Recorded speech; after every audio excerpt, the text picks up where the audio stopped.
देश में चुनाव एक पर्व की तरह होता है, लेकिन लोकतंत्र के इस खूबसूरत पर्व को सियासी पार्टियां कलंकित करने के काम करती है।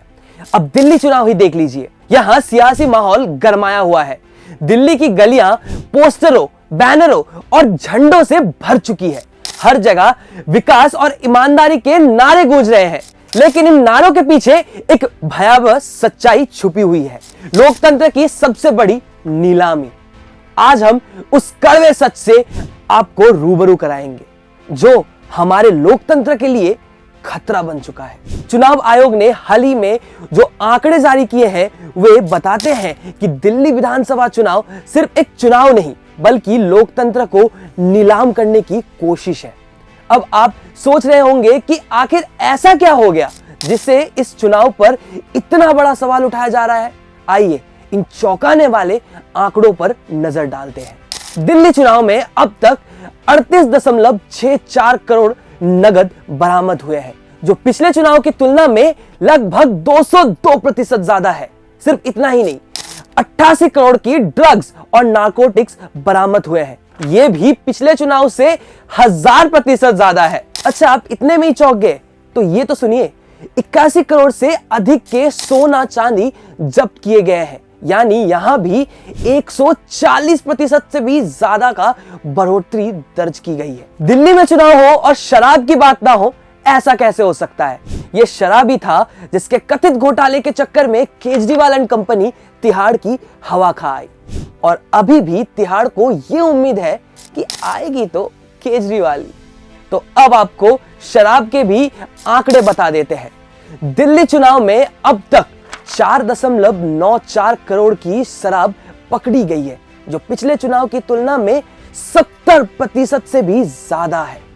ये कोई सामान्य चुनावी आंकड़े नहीं है, ये आंकड़े खुद चुनाव आयोग ने जारी किए हैं।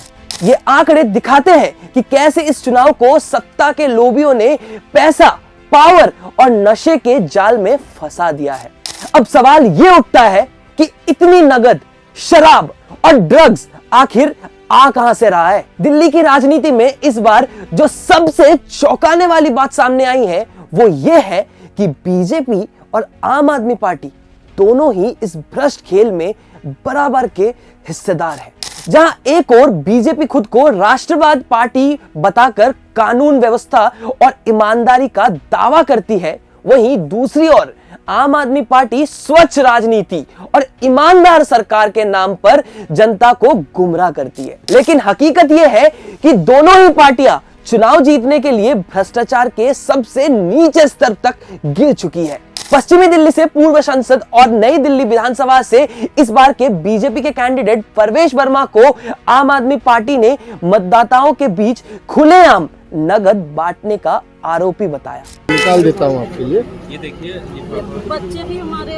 अच्छा, तो ये जो है इसमें आपको नहीं, तो ये घर पे मिला है आपको? नहीं, यहाँ पे मिला है, घर पे नहीं। नहीं, हाँ, इनके आवास के गेट पे मिला है, दरवाजे पे। तो कुछ फॉर्म वॉर्म भरवाया गया था आपको? फॉर्म भरवाए हैं, यही है। वो बोले कि आपके अकाउंट में। जब सवाल उठा तो उन्होंने इसे चैरिटी बताकर बचने की कोशिश की, लेकिन सवाल ये उठता है कि क्या चुनाव के दौरान चैरिटी के नाम पर पैसा बांटना जायज है, या फिर यह भ्रष्टाचार का एक नया तरीका है?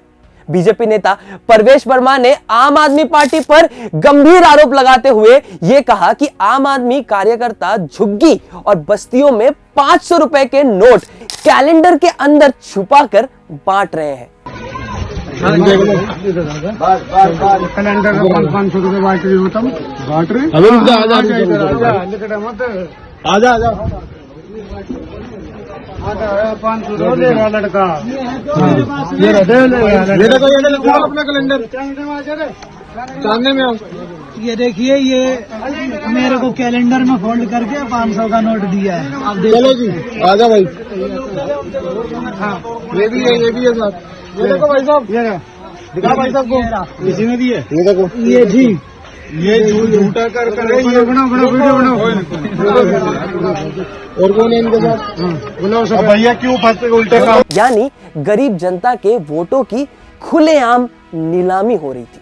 कांग्रेस नेता संदीप दीक्षित ने चुनाव आयोग से शिकायत की कि बीजेपी और आम आदमी पार्टी दोनों ही वोटर्स को पैसा और शराब का लालच दे रहा है। लेकिन आश्चर्य की बात यह है कि इतनी शिकायतों के बावजूद चुनाव आयोग कोई ठोस कार्रवाई क्यों नहीं कर रहा। और उससे भी बड़ा सवाल यह है कि इतनी नगद और इतने नशे की सामग्री जब्त होने के बावजूद भी कोई ठोस कार्रवाई क्यों नहीं हो रही।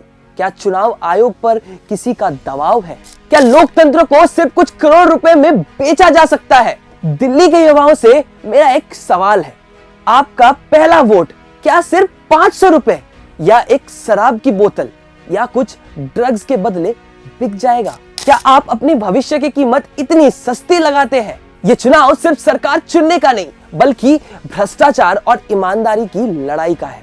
अगर आज हम इस खरीद फरोख्त को नजरअंदाज कर देंगे तो कल ये हमारी चुनावी परंपरा बन जाएगी। अब ये फैसला आपको करना है। क्या हम लोकतंत्र बचाने के लिए खड़े होंगे? क्या हम उन दलों को जवाब देंगे जो जनता को शराब और पैसों से खरीदने की कोशिश कर रहे हैं? जवाब आपके हाथों में है।